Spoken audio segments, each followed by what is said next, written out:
Boom! The blast ripped through the night. The young soldiers laughed and sprayed wild bursts of fire, brass casings scattering under the floodlights. To them, it was nothing more than a late-night game. But at the last round, an old man quietly removed his magazine, fitted a worn suppressor, then fired in a rhythm 2-2, one each shot folding into a single, perfect hole.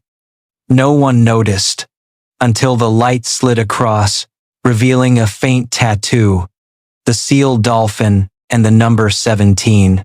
Was it just an old piece of ink, or the trace of a secret never meant to be told?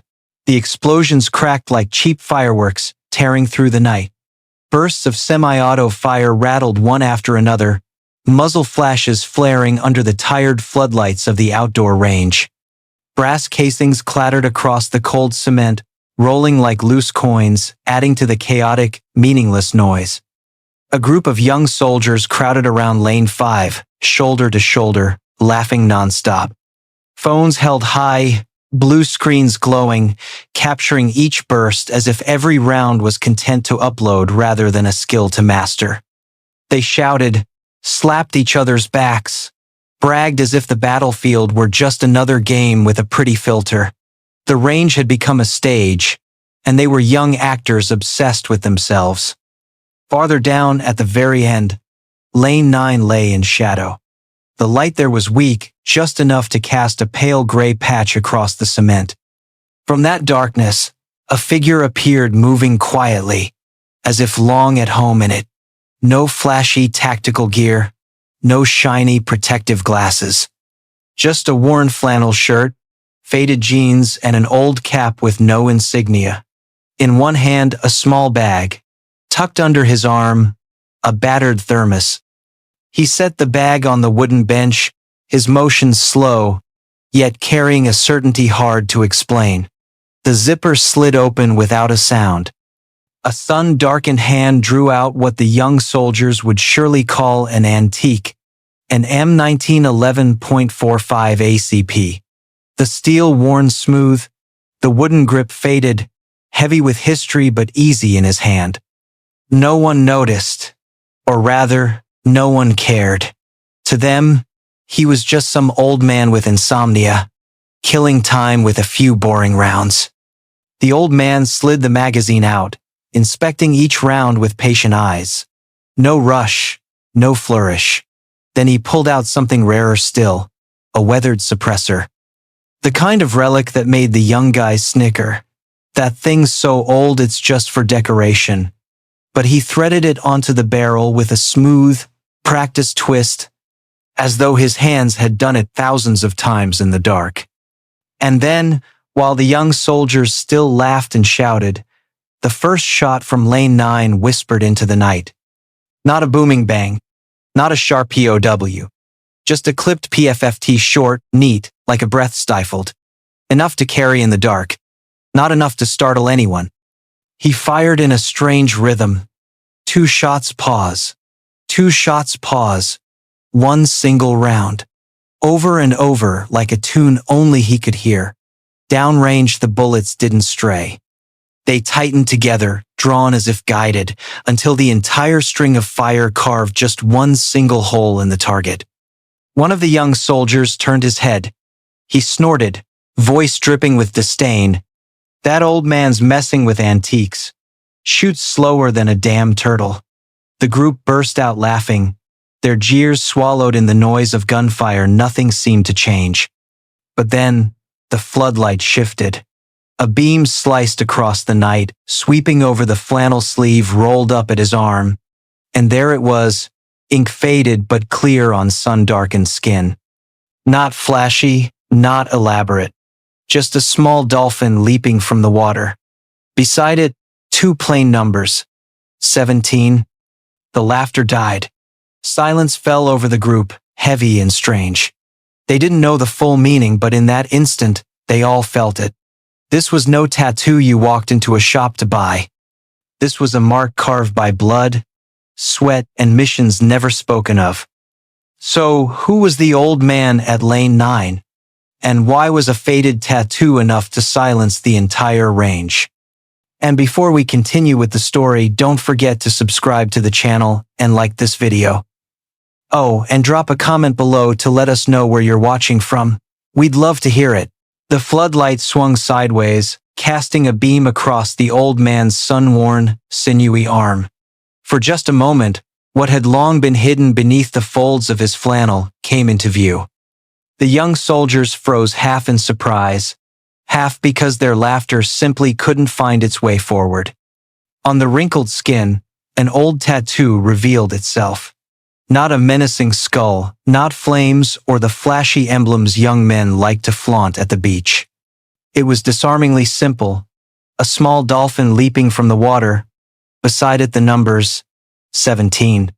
The ink was rough, dulled, faded with the years like the flesh it lived on. That simplicity only thickened the air. This wasn't the kind of mark you could order under neon shop lights. It wasn't decoration. It was the kind of imprint earned only by surviving places no one wanted to remember, by sweat poured out in training and blood spilled in jungles or on midnight seas. One young soldier nudged his buddy, forcing a crooked smile. "Seal, huh? Come on. I thought SEALs only went up to Team 6. This must be fake." The words hung there, but no one answered.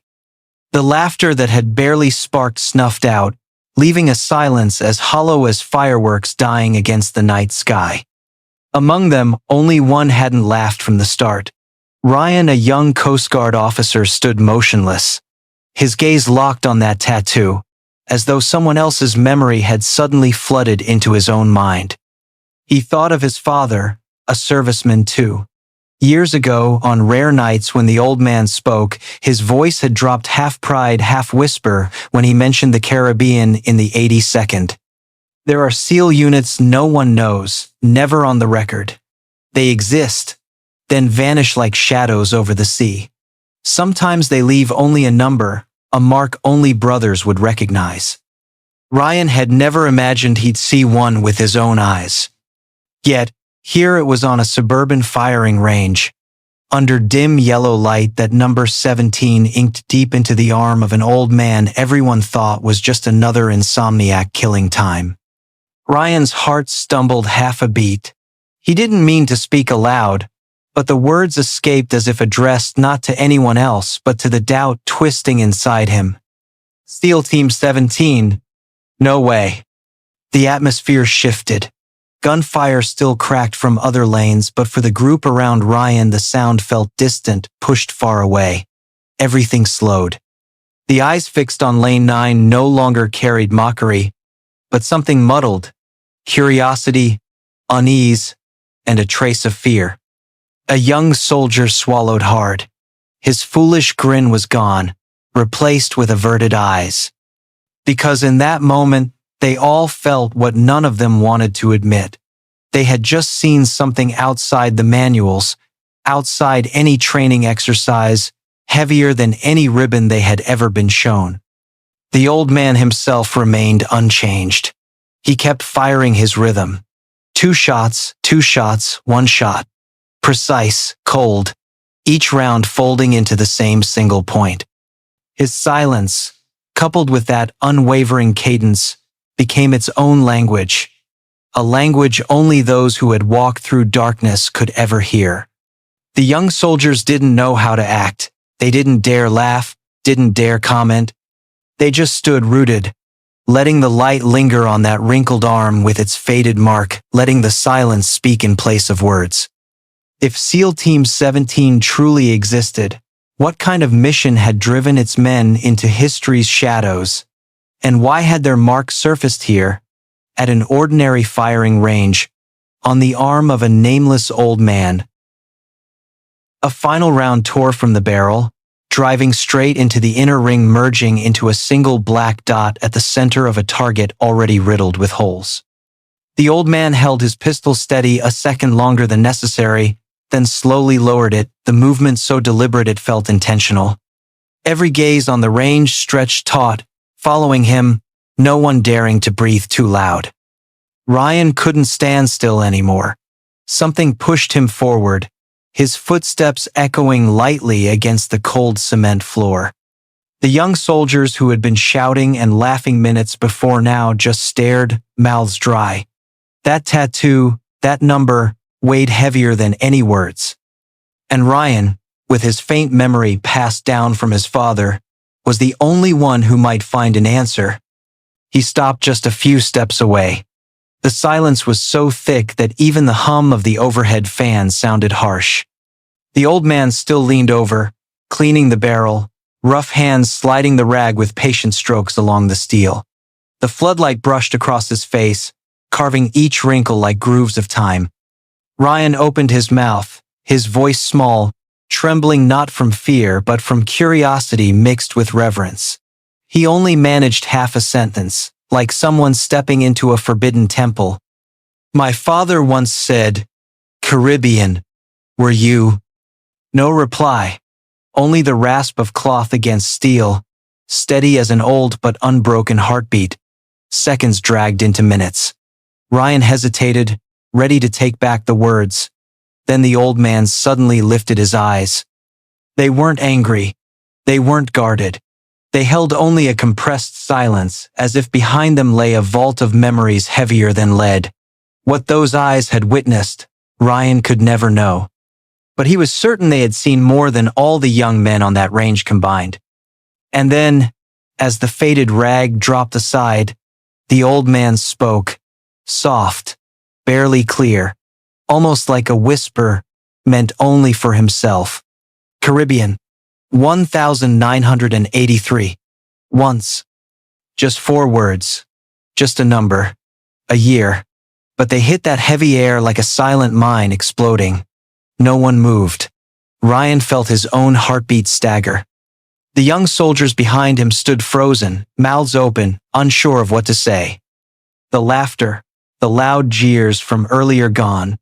In their place, an oppressive silence. A few swallowed hard, as if afraid even the smallest sound might profane the secret that had just been uncovered. Caribbean. For 1983. To most of them, it was just a vague scrap, a line in some military history text no one ever read carefully. But for Ryan, it was a memory carried from his father's broken stories. That year, the Caribbean boiled with conflict, and there were missions America's press never printed. Only those who had been there knew. And this old man, clearly, had been one of them. The silence now was heavier than the gunfire had been. Not the quiet of night, but the quiet of truths never spoken. At Lane 5, a few of the young soldiers flushed with shame for their foolish jokes earlier. They avoided each other's eyes, pretended to check their weapons, but they knew. From the moment the old man uttered that number, no one on the range stood in the same place as before. And now, dear viewers, pause for a moment. Hit that subscribe button before we continue with the heart of the story, but only if you truly connect with what I've shared here. And drop a comment below to tell me where you're watching from and what time it is right now. It's always fascinating to see people joining us from all around the world. The night dragged on slowly, but for Ryan it felt endless. Back at the barracks, he lay on his bed, eyes wide open, the image of that gaunt arm and faded tattoo replaying in his mind. Caribbean, 1983. Once. Those words echoed again and again, heavy as a stone pressed against his chest. Unable to rest, he sat up, flipped open his laptop, the pale blue glow filling the small room. He began digging. Online archives, declassified documents released under the Freedom of Information Act. Hundreds of blurry PDFs, technical markings, reports drowned in thick black ink. Ryan read, skimmed, read again. The clock pushed past midnight, then 1 a.m. Sometimes he let out a dry laugh, not from amusement, but from the absurdity of it all. The word redacted smeared so thoroughly across the pages they looked like blackout curtains. Declassified, but locked just the same.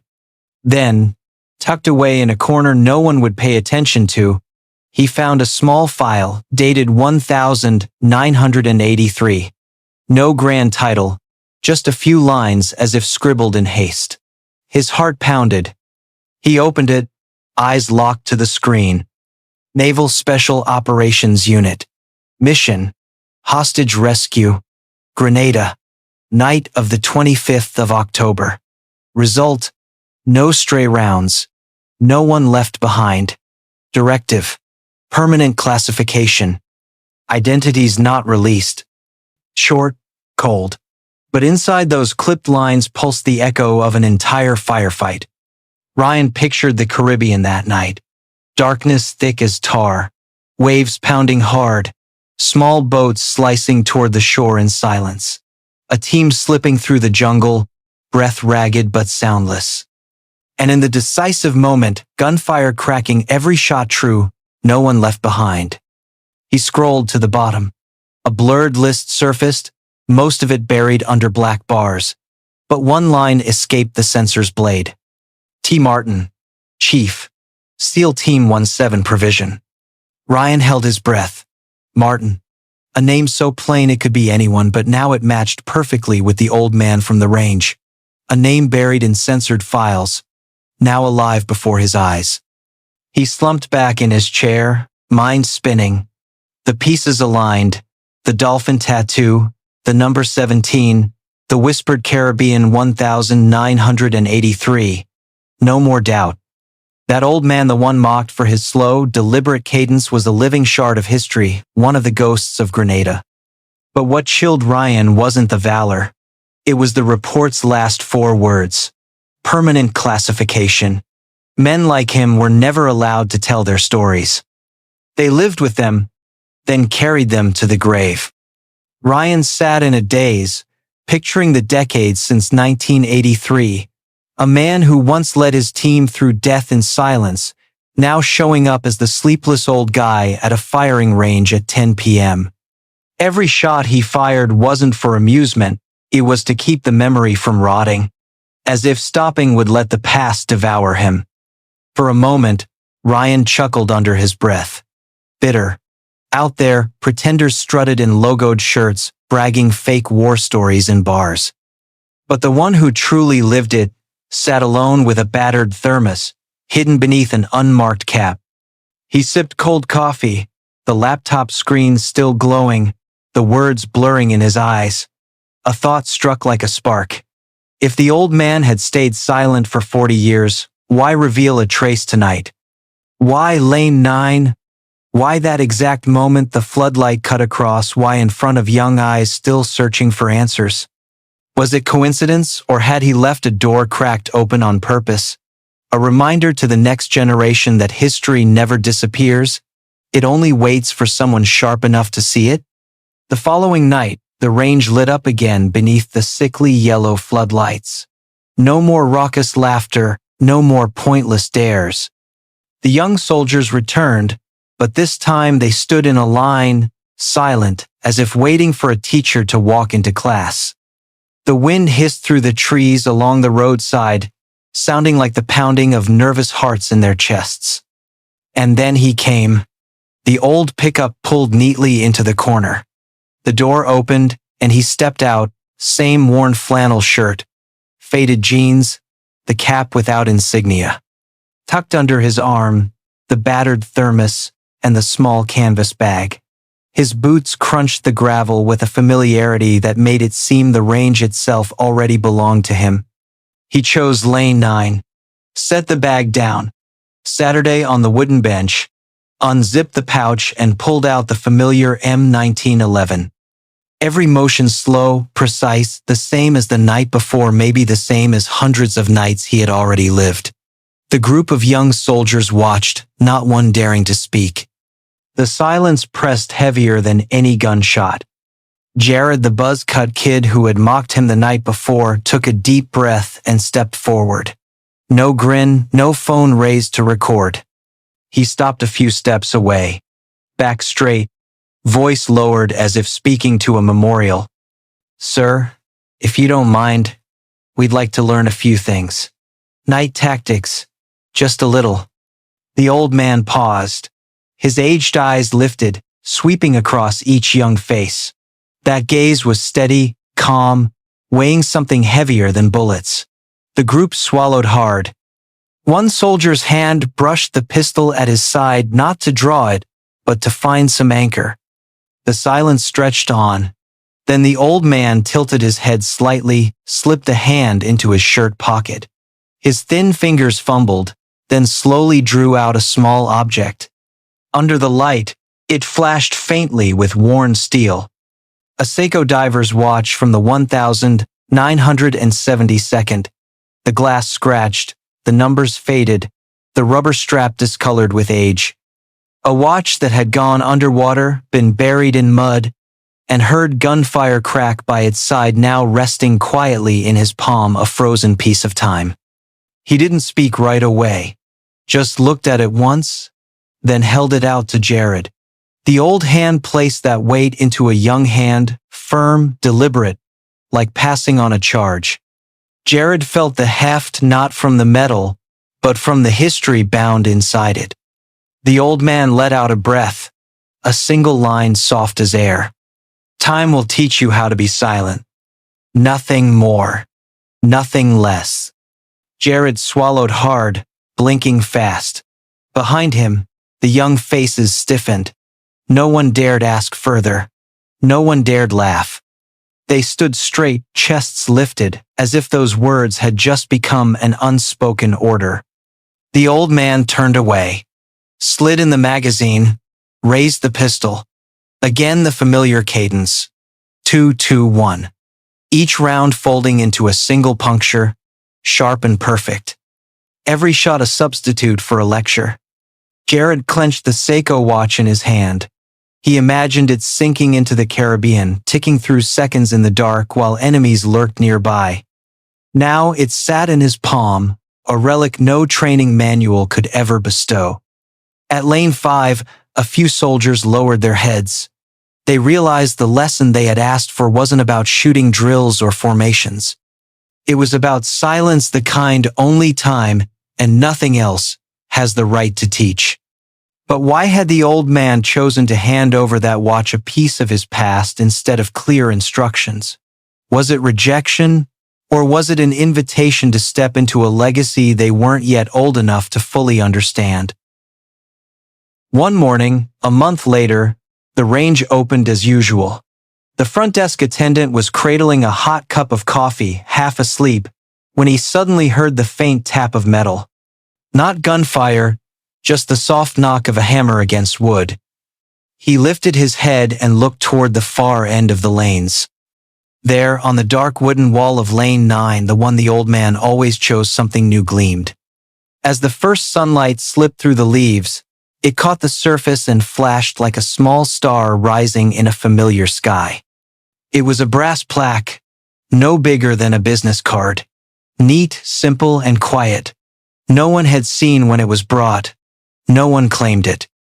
But it was there, fixed firmly into the wood, as if it had always been waiting for this moment to appear. On the brass, a single line was carved deep, without flourish, without decoration. Lane 9, for the keeper of the night's silence. No word hero, no word seal, no mention of missions, no boast of medals. Just a plain sentence, so spare it forced anyone passing by to read it twice. The news spread quickly among the regulars. Some whispered that Ryan and the young soldiers had put it there, a tribute. Others swore it must have been the range manager, the only one with keys to secure it. But no one ever confirmed. Each chose their own version to believe. And strangely, everyone agreed on one thing: it was better not to ask. Because what mattered wasn't who placed the plaque. What mattered was why it remained. From that day, every visitor, newcomer, or regular slowed when passing lane 9. Some gave a small nod. Others went quieter than usual, loading magazines with less clatter. The far end of the range carried a special weight, not forced silence but voluntary, like stepping into a field chapel deep in the jungle. And the old man Martin still came on time, still in the worn flannel, the faded jeans, the cap without insignia. The first time he saw the plaque, his lips twitched, not a smile, but the faint nod of a man who understood he had been heard without speaking. Then he set down his battered thermos, unzipped the bag, slid in the magazine, and fired again in that rhythm of 221. The bullets punched clean circles into the target, but now the air around him was different. Younger eyes followed not to mock, but to learn something no manual ever taught.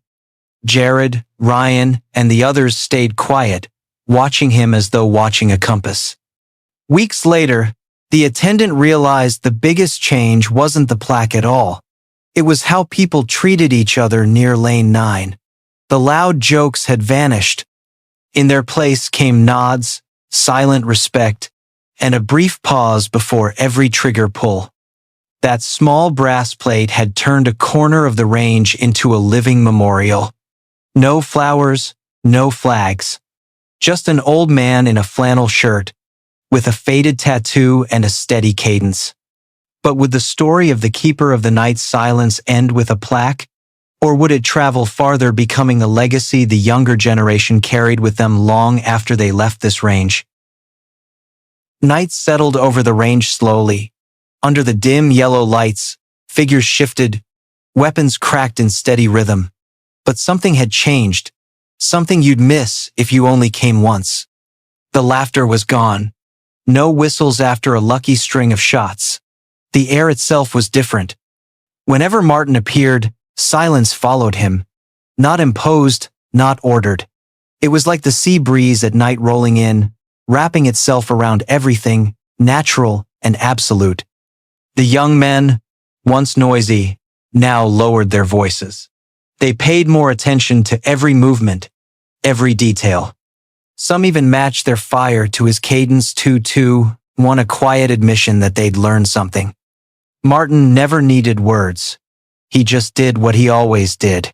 Field strip, load, fire, clean. Every motion was a lesson. Every shot, a reminder that real skill doesn't need shouting to be recognized. Once, a new recruit almost laughed at the sight of the old man in his faded cap at Lane 9, but his buddy set a hand on his shoulder, pointed to the small brass plaque.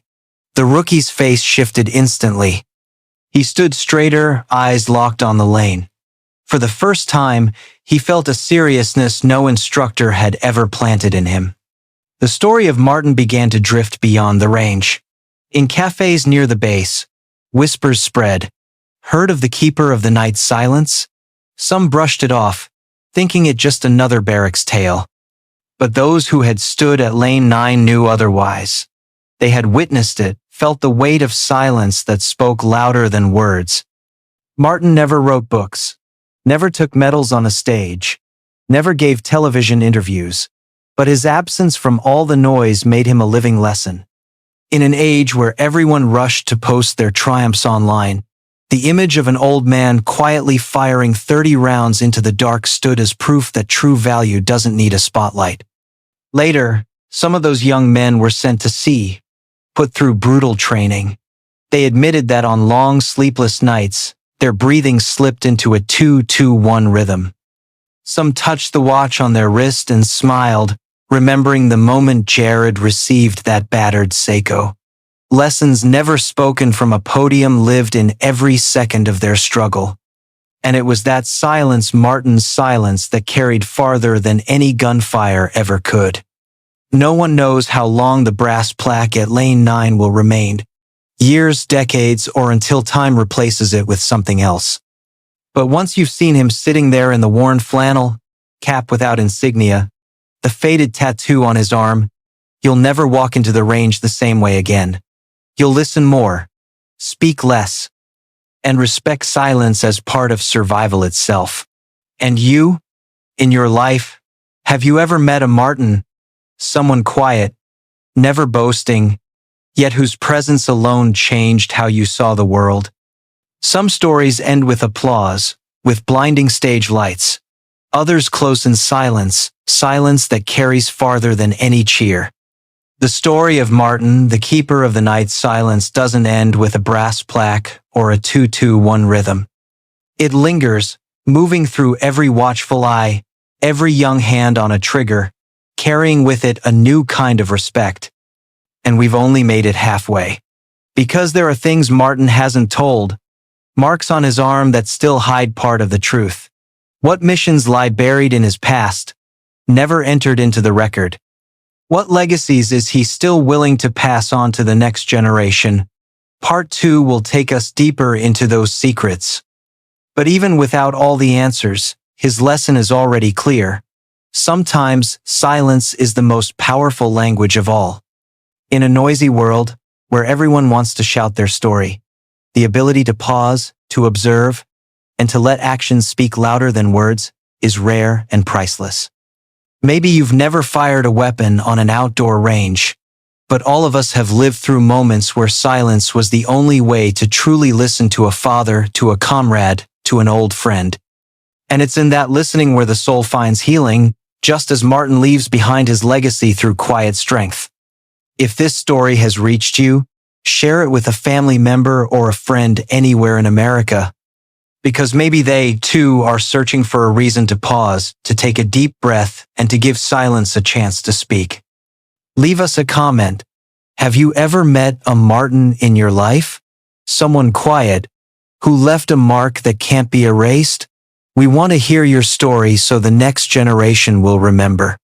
And if you want to walk with us into part 2, where deeper secrets of Martin's past will be revealed, don't forget to subscribe, turn on the bell, and share this video. Because this story isn't over. It's only just begun. At Fort Huachuca, where America's finest marksmen are selected and trained to become legends, a quiet cleaning woman left the entire range in stunned silence. Colonel Cole, commander of the infamous Ghost Range Training Center where even Navy SEALs struggle to hit their targets, handed her a rifle as a joke after hearing her ask if she could try her luck. When she stepped onto the firing line, no one could hold back their laughter.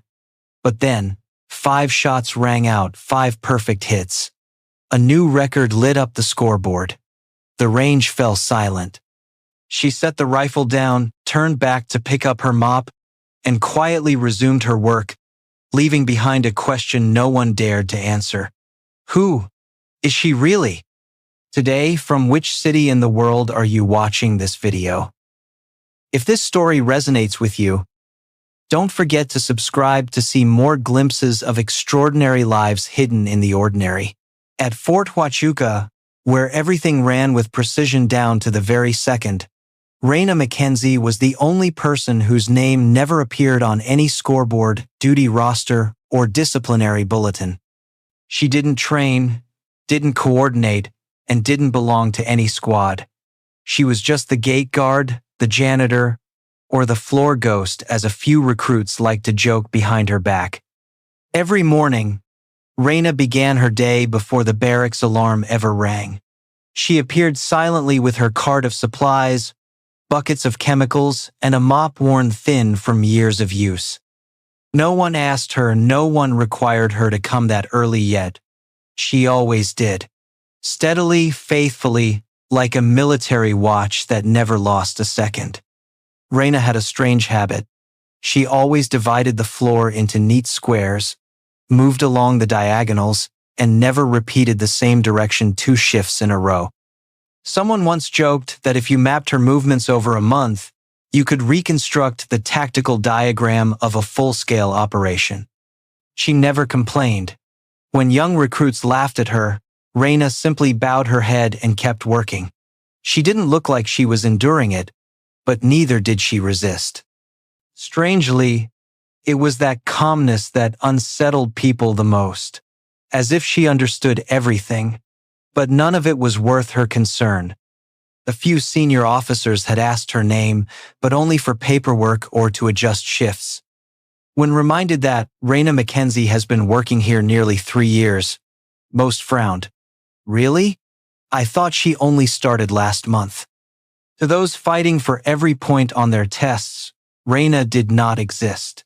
No one noticed that she always knew exactly when a training cycle began, when it ended, and who would fire the last shot of the day. No one saw her step back slightly when someone adjusted their sights at the wrong angle. No one realized that when she passed the firing stations, Reina always kept a precise distance, just enough to hide the fact that she was watching every single reload. But the name Reina Mackenzie had once been known a long time ago in a place entirely different, in a unit where ability wasn't measured by rank, but by the probability of surviving each mission. And yet, at Fort Huachuca, Reina was ordinary, far too ordinary. In an old warehouse near the firing range, there was a small office without a nameplate that she often slipped into during breaks. Inside there was nothing but a metal chair, an old locker, and a small wooden box set neatly on a high shelf. No one knew what was inside. No one asked. Only Reina knew, and every time she opened it, she paused not to admire, but as if waiting for memory to speak. But it never did. A few young officers once wagered on whether the mop lady ever laughed. And then one day in the mess hall, when someone told the worst joke ever heard on the training grounds, Reina suddenly chuckled. Just once. Quietly enough to silence the whole table. One young officer later swore he saw her mutter, "Captain Halston told that one back in 2009. No one knew who Captain Halston was. But a few people began to notice Reina just a little more. And that, as we know, is often the beginning of stories no one ever expects. That morning, the Arizona desert burned under a merciless Sunday. The air was so thick it felt as though every grain of dust carried its own weight. At the Ghost Range, the SEAL team entered their routine technical evaluation, a test unofficial in name, but one that quietly determined the divide between those who were good and those who were exceptional. On the firing line, Lieutenant Marcus Bell was showing off with his favorite rifle like a gambler fresh off a win in Las Vegas. He had just finished a string of 5 shots with impressive accuracy. The scoreboard flashed nearly perfect marks, and, unsurprisingly, a few whistles rose from his teammates behind him. Bell straightened his back, smiling openly, his expression broadcasting to the entire range. "If anyone here is better than me, they haven't set foot on this ground." A little further away, just by the safety markings of the technical zone, Reina Mackenzie was bent over, mopping the dust-caked concrete. Her motions were steady, neither slow nor rushed, exactly in rhythm as always. But when Bell rose, swinging his rifle lightly as he turned, Reina froze for a fraction of a second. No one noticed. Just the smallest shift. Her hand stopped midair, the mop angled a few degrees off its original path. Her body tilted slightly, right shoulder drawing back, left elbow dropping, pure reflex. It was not the movement of a janitor pausing from her work. It was the unconscious adjustment of someone slipping into a sniper's stance. She stood still, eyes fixed on the empty space ahead. But her gaze was not vacant. It calculated, as if she had just measured the distance from Bell's position to the target's downrange. A gust of wind cut across, stirring her hair, and almost in the same instant, Reina's eyes flicked right, following the wind's direction. A habit, one that had never left her. Up on the balcony, Colonel Everett Cole, who oversaw these evaluations as part of his personal ritual, was cradling his second cup of coffee of the day. He had been exchanging words with a training officer when he suddenly stopped. From where he stood, Reina was nothing but a gray speck on the range, unremarkable, unimportant. But in that moment, he saw her roll her shoulder, tilt her head, then freeze in the unmistakable stillness of someone holding their breath before squeezing a trigger. Cole had commanded hundreds of drills, witnessed thousands of adjustments in firing posture, and he knew no one just happened to stand like that. No one was unconsciously that precise. He set his coffee down on the rail without taking his eyes off Reina. A question formed. He had seen her many times before, the same gray uniform, the same mop in her hands, but never that stance. For several minutes, Cole remained still, watching as if observing a play whose lead actress had no idea she was on stage. When Raina moved away from the firing line toward the water station, he tracked her steps, noting each one efficient, purposeful, lacking the randomness of a mere support worker. At the water station, a young soldier accidentally kicked over the jug, spilling water across the freshly cleaned floor. He laughed, ready to toss a careless remark, when Raina silently stepped forward, bent down, and wiped it up, no complaint, no glance. Yet the way she wrung the cloth, folded it diagonally, then reversed the wipe against the grain made Cole narrow his eyes again. Another act of precision, suspiciously so. Nothing he had seen was evidence, but for a man like him who had once commanded covert operations, who had once buried himself in desert sands behind enemy lines, he knew where intuition never lied. That afternoon, in his end-of-shift report, Cole scribbled one extra line in the margin. Internal check. Raina Mackenzie, repeated combat movement behavior. Status, undetermined. One line, but enough to set a destiny on a new course. How much battlefield memory can a mop conceal? Could it be that the one standing at the very end of the line was once the one who wrote the rules for everyone in front? That afternoon, Ghost Range received an unexpected visitor. Admiral Hawthorne, one of the highest-ranking military officials who had once personally overseen special operations. His presence always changed the atmosphere of the range. The commanding officers stood straighter, voices grew more cautious, and every shot fired carried a strange new weight. Colonel Cole greeted him with his usual composure. After a brief exchange, Hawthorne was escorted to the special observation area. Lieutenant Marcus Bell, still riding on the momentum from the morning, was chosen to demonstrate an advanced simulation round. The results were unsurprising: 5 rounds dead center, delivered at remarkable speed. The scoreboard flashed nearly perfect numbers. A few officers clapped lightly. Bell lifted his head high. But before anyone could speak, a gentle voice rose from the far end of the row where no one should have spoken. Raina Mackenzie. Permission to take a turn. Every head turned, as though they had misheard. The gate guard, the cleaning woman, still holding her mop, now stood upright in the afternoon Sunday. A brief silence passed, then the laughter began. A few couldn't hold it in. Bell shrugged with a grin, glancing toward Hawthorne as if asking permission for a small amusement. But Cole didn't laugh. He studied Raina for a long moment, then gave the faintest nod. As if he had been waiting for this moment all along, he walked to the black locker behind the command tent where weapons reserved for special occasions were kept. He retrieved his own M2010 sniper rifle, highly customized, tuned to the smallest motion of its user, and handed it to Raina without a word. Raina received the rifle with both hands, as though this were a ceremony rather than a test. She walked slowly toward the firing platform, leaving behind a wake of curiosity and skeptical stares. Her gait, to anyone who had ever marched long and far, was unmistakable, the walk of someone accustomed to carrying a burden heavier than a weapon.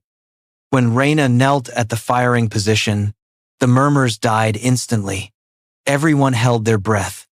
Not because of what result they expected, but because they could not understand why a janitor moved as if returning to something familiar. She checked the rifle, adjusted the sights, and eased her fingers along the scope's notches like a musician tuning strings before a final performance. Then she fired. 5 rounds. Not too fast, not too slow. Each one like a measured breath, echoing through the still air like a chapel bell. When the last shot rang out, the scoreboard lit up. Numbers never before seen on the system. A new record. So flawless the system itself took several seconds to confirm. Silence swept across the range. Even Bell, the star just moments earlier, stepped back, his stiffened face betraying unease. Raina rose, set the rifle down, and walked back into the shade as though she had never stepped onto the platform. She did not look back. She did not smile. She simply returned to her cart and mop, continuing her work as usual. Hawthorne watched her, His eyes no longer those of a superior officer but wide with shock. His voice trembled as he muttered, "Captain Mackenzie, impossible." Cole said nothing. He simply reopened an old file. A name lay there, quiet as its owner. Raina Mackenzie, Phantom 9, once among the top snipers, reported missing in a mission classified as beyond top secret. No survivors, the report had said. And yet, here she was, a woman mopping floors at Fort Huachuca. Dear viewers, take a sip of water and stay with us. The story has only just begun, and what follows will be even more unexpected. Comment 1 if you're still here and enjoying the story. There are legends that need no telling. They live quietly in the eyes, in every movement, and sometimes in silence itself. Raina Mackenzie was one such fragment of American military history. A name thought to have sunk into the shadows of classified files, only to resurface unexpectedly not on the battlefield but behind a mop in an aging barracks.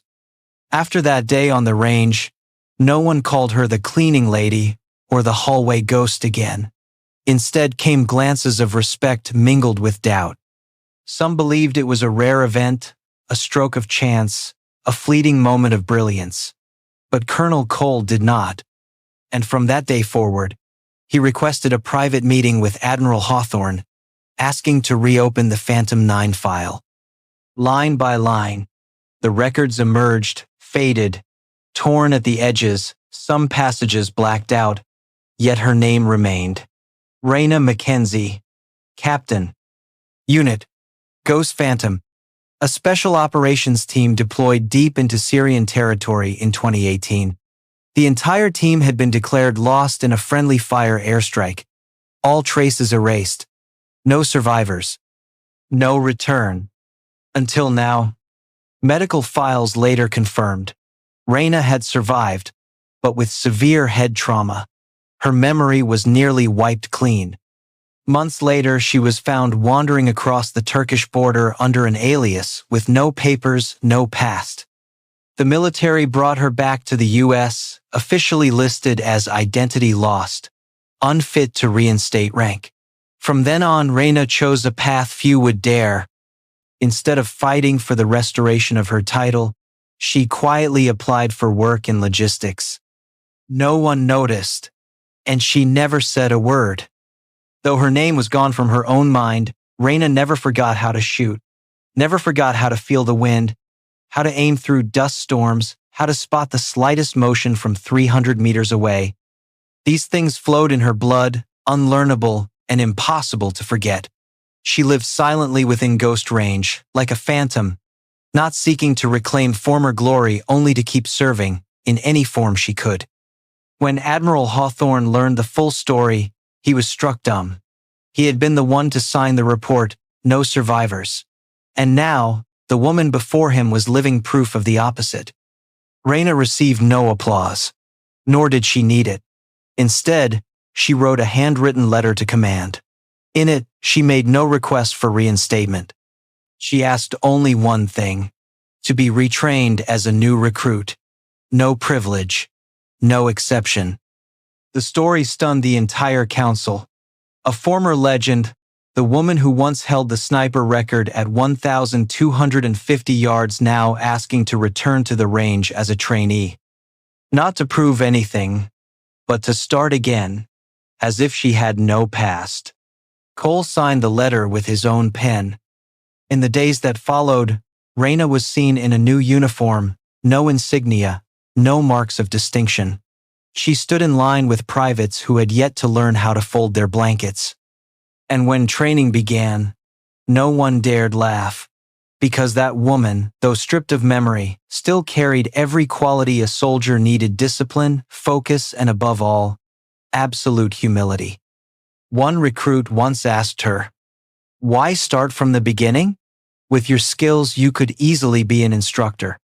Raina smiled softly and answered, "Because I want to know who I am, not through what others remember, but through what I choose to do from this moment on." The unit fell silent then, not because they didn't understand, but because they understood all too well. Do you believe that sometimes the bravest act is not to remember the past, but to keep living when the past is gone? If you have ever forgotten who you are, then Reina may be the person you need to know. There is a kind of silence that does not come from neglect, but from respect. And it was precisely that silence which began to envelop Fort Huachuca after the day Reina Mackenzie reemerged, not as a legend receiving honors, but as a recruit choosing to walk the old road again on new legs.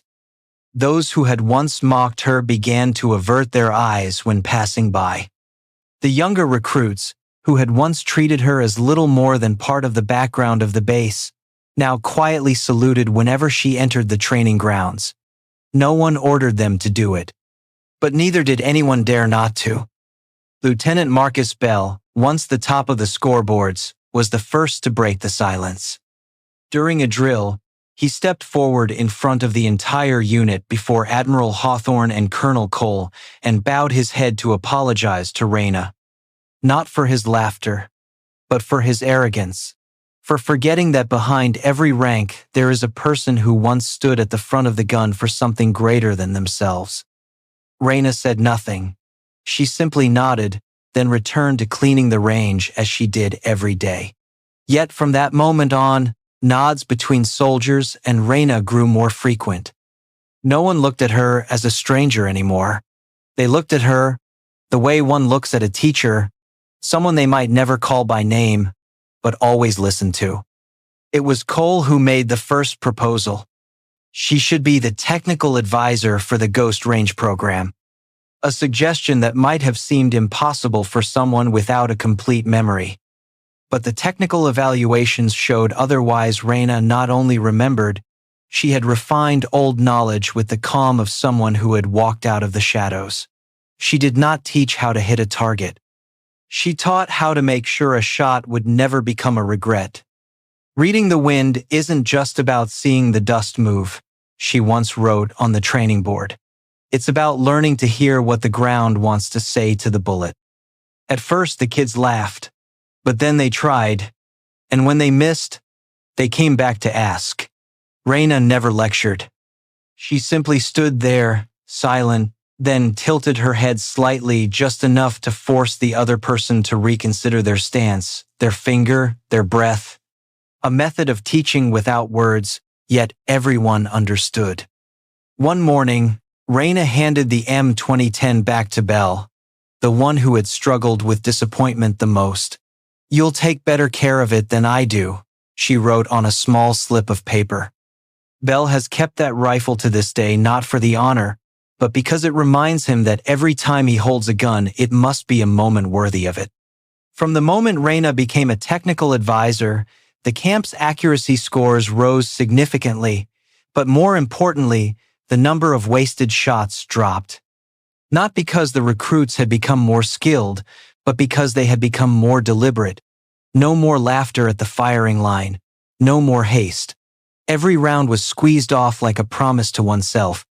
Reina never received higher pay. She still lived in her old room near the maintenance area. Her lunches were still cold sandwiches and a carton of milk. But sometimes someone would leave her a pastry or a messy sketch from a recruit scribbled with the words, "Thank you, gun teacher." Recognition did not come from medals. It came from the way others began to change when they were near you. And Reina, the soldier who no longer remembered her own name, changed an entire base.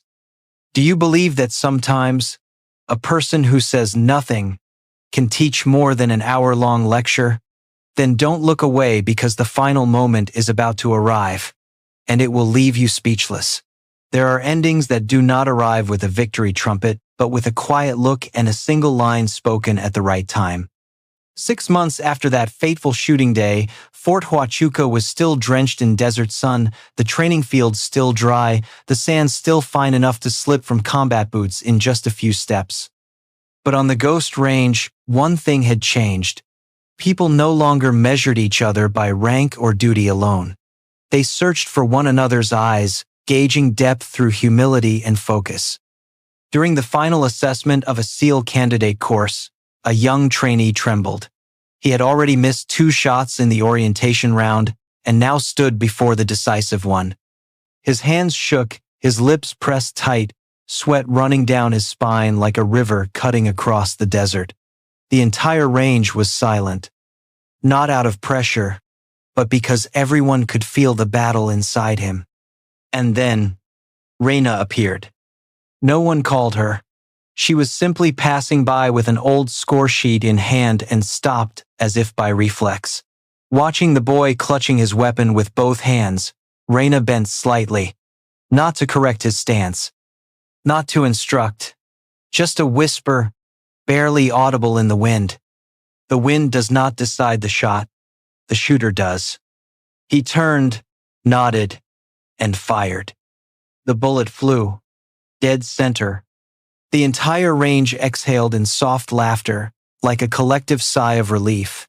There was no raucous applause, but a shared understanding spread, as if they had witnessed not just a test overcome but a moment of inheritance, a reminder that courage is not the absence of fear, but the act of moving forward despite it. Reyna lingered a moment longer, watched the young man bow his head, then quietly walked on. The last light of day burned red across the Dragoon Mountains, tinting her hair a soft copper under the desert sky. In that moment, Reyna was no longer the woman who had lost her memory, no longer the soldier without a name, no longer the gatekeeper or advisor. She was simply Reyna, someone who had lived, who had lost, and who had chosen to live again, in her own way. In the old office near the maintenance yard, once her quiet refuge, there now hung a small photograph. Reyna standing beside the Ghost Phantom team years ago. Beneath it handwritten, "Not every deed needs to be remembered, but every warrior deserves to live with dignity." No one knew who had placed it there. Some guessed Cole. Others thought Admiral Hawthorne. Reyna only smiled when she saw it, and left it where it was. A week later, she received a package, no return address. Inside was a silver ghost, phantom insignia, and a slip of paper. "We never forgot. Thank you for living on for those who could not."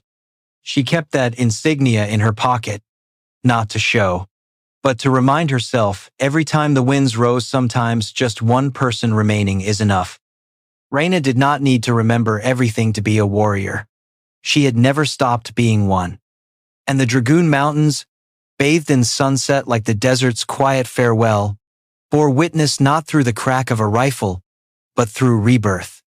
Have you ever wondered, if memory leaves you, what remains to prove who you are? For Reyna, it was action. And what about you?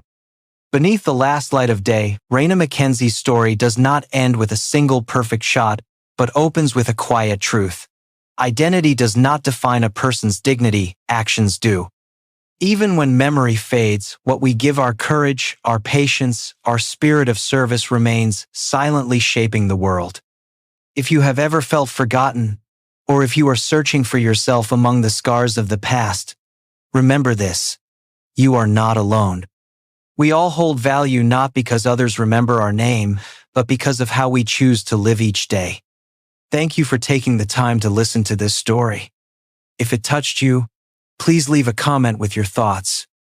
Like, subscribe, and share this video with someone who may also need a gentle reminder that even in silence, you can inspire.